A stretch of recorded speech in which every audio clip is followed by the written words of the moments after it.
Hello दोस्तों, आपको अपने चैनल एमए ज्ञान स्टडी में स्वागत है।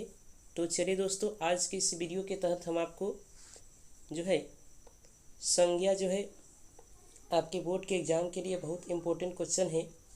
संज्ञा किसे कहते हैं और उसके भेदों का उदाहरण स्पष्ट करें, इसको हम लेकर आए हैं। तो चलिए हम इसको शुरू करते हैं और संज्ञा को क्या करते हैं, इसके भेद और इसकी परिभाषा को बताने की कोशिश करते हैं। तो चलिए हम वीडियो को शुरू करते हैं। तो सबसे पहले आप देख सकते हैं क्वेश्चन के रूप में बोला एक संज्ञा किसे कहते हैं, उसके भेदों को सोदाहरण स्पष्ट करें। मतलब क्या करना है कि संज्ञा की परिभाषा लिखना है, इसके कितने भेद होते हैं उसके बारे में बताना है, और इस भेद को बताना है ना तो उदाहरण के साथ बताना है। किसके साथ बताना है? उदाहरण देकर बताना है। तो सबसे पहले आते हम समझते हैं कि संज्ञा जो होता है, ये जो होता है का अर्थ क्या होता है। यहाँ साफ सुथरा लिखा है कि संज्ञा का अर्थ होता है नाम, अर्थात किसी भी नाम को क्या कहते हैं, संज्ञा कहते हैं। अगर आपसे पूछे क्वेश्चन कि संज्ञा क्या है, तो किसी भी जो नाम होता है उसको क्या कहते हैं, संज्ञा कहते हैं। तो संज्ञा का अर्थ क्या होता है, नाम। समझ गए? अब दूसरे शब्दों में किसी व्यक्ति, वस्तु, स्थान, भाव आदि के नाम को संज्ञा कहते हैं। आपसे पूछे कि संज्ञा किसे कहते हैं, तो आप बताएंगे किसी भी व्यक्ति हो गया, वस्तु हो गया, स्थान हो गया, भाव, ये सभी आदि जो होते हैं इसके नाम को संज्ञा कहते हैं। तो संज्ञा किसे कहते हैं? किसी व्यक्ति, वस्तु, स्थान, भाव आदि के नाम को क्या कहते हैं, संज्ञा कहते हैं। अब जैसे में आपसे पूछ दे संज्ञा का, जैसे में राम हो गया, ये क्या हो गया, किसी व्यक्ति का नाम हो गया। सीता हो गया, ये भी किसी व्यक्ति का नाम हो गया। गीता हो गया, ये भी किसी व्यक्ति का नाम हो गया। ये कलम हो गया, यह वस्तु का नाम हो गया। और ये पेंसिल हो गया, ये भी वस्तु का नाम। पटना जगह का नाम हो गया, यानी स्थान का नाम हो गया। दिल्ली भी स्थान का नाम।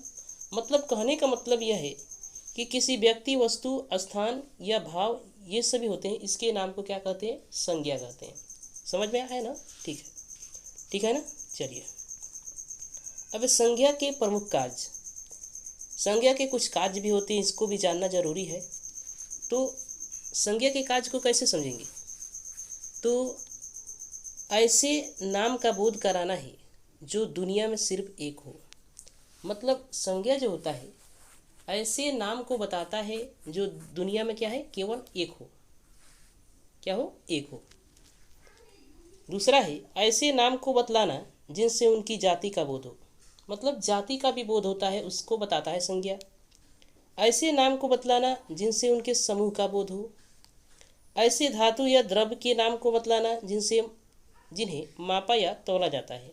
मतलब ऐसे द्रव्य को बताना, ऐसी धातु को बताना जिसे माप सकते हैं, तौल सकते हैं। ठीक है?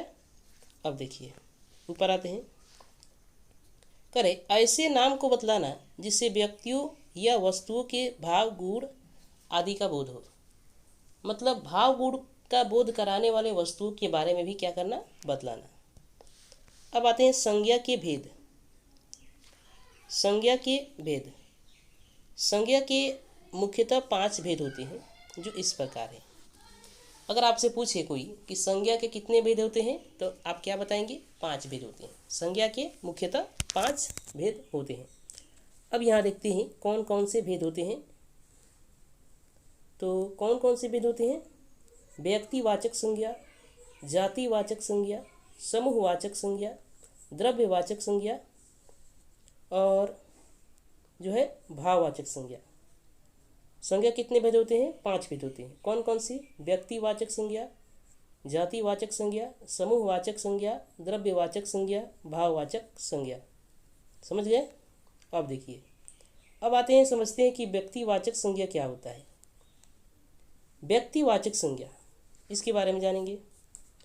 तो जिस संज्ञा से किसी खास व्यक्ति, वस्तु, जगह आदि का बोध हो उसे व्यक्तिवाचक संज्ञा कहते हैं। मतलब एक प्रकार की वैसी संज्ञा जिससे किसी खास व्यक्ति का बोध आपको कराया जाए, वस्तु का, जगह का। मैंने जितने सारे बोध हो ना वे सिर्फ खास, मतलब खास हो, मतलब उसके अलावा कोई और नहीं होना चाहिए। जैसे में राम, राम तो राम है। सूरज, सूरज भी तो सूरज होता है। रामायण हो गया, पटना हो गया, दिल्ली हो गया, श्रीलंका, भूटान, गंगा, यमुना आदि। मतलब ये खास चीज़ों का बोध यहाँ कराया जा रहा है। तो क्या हो गया, यह कौन सी संज्ञा हो गई, तो यह व्यक्तिवाचक संज्ञा हो गई। अब आते हैं जातिवाचक संज्ञा। तो जातिवाचक संज्ञा कहने का मतलब यहाँ देखिए, जिस संज्ञा से प्राणी या वस्तु की संपूर्ण जाति का बोध हो उसे जातिवाचक संज्ञा कहते हैं। मतलब क्या है, कोई भी वस्तु है या प्राणी हो गया, मतलब प्राणी कहने का मतलब जीवन हो गया, जीव हो गया, उससे क्या हो कि जाति का बोध हो उसे क्या कहते हैं, जातिवाचक संज्ञा कहते हैं। जैसे में अगर बात करें, लड़का हो गया, लड़की हो गई, क्या हो गया, औरत हो गई, पशु हो गया, पक्षी हो गया, फल हो गया, फूल हो गया, पत्र हो गया, पत्रिका हो गया, गांव हो गया, देश हो गया, दिन हो गया, महीना, ये सभी आदि जो होते हैं इससे क्या होता है कि जाति का बोध हो रहा है। मतलब लड़का जो है ये भी एक जाति का बोध करा रहा है, लड़की भी है, औरत भी है, पशु है, पक्षी है, ये सभी चीज़ क्या करा रहा है, जाति का बोध करा रहे हैं। तो कहने का मतलब क्या हुआ कि जिस संज्ञा से क्या है किसी प्राणी या वस्तु के जाति का, संपूर्ण जाति का बोध हो उसे क्या कहते हैं, जातिवाचक संज्ञा कहते हैं। ठीक है, चलिए अब है समूहवाचक संज्ञा। समूहवाचक संज्ञा कहने का मतलब है कि जिस संज्ञा से व्यक्तियों या वस्तुओं के समूह का बोध हो उसे समूहवाचक संज्ञा कहते हैं। कहने का मतलब यह है, जिस संज्ञा से व्यक्तियों हो गया, वस्तुएं हो गए, इनके समूह का बोध हो जा रहा है, उस संज्ञा को कहते हैं समूहवाचक संज्ञा।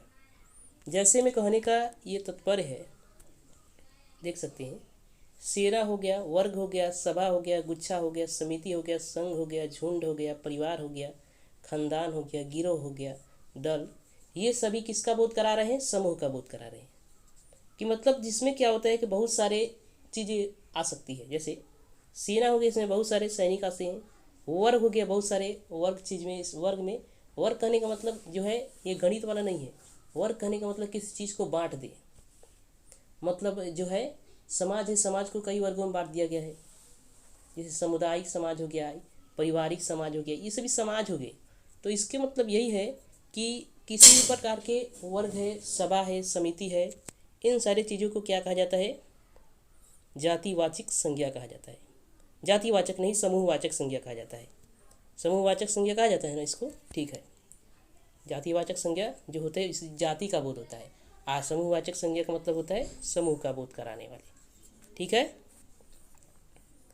अब आते हैं अगला संज्ञा जो है द्रव्यवाचक संज्ञा। द्रव्यवाचक संज्ञा कहने का यह तात्पर्य है, जिस संज्ञा से मापने या तौलने वाली वस्तु का बोध हो उसे द्रव्यवाचक संज्ञा कहते हैं। कि वैसी संज्ञा जिससे मापने या तौलने वाली वस्तु का बोध आपसे हो जाता है उसे क्या कहते हैं, द्रव्यवाचक संज्ञा कहते हैं।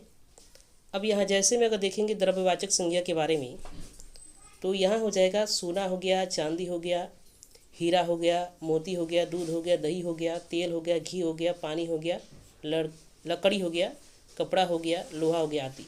ये सभी क्या है, द्रव्यवाचक संज्ञा। तो मुझे अगले जो है भाववाचक संज्ञा।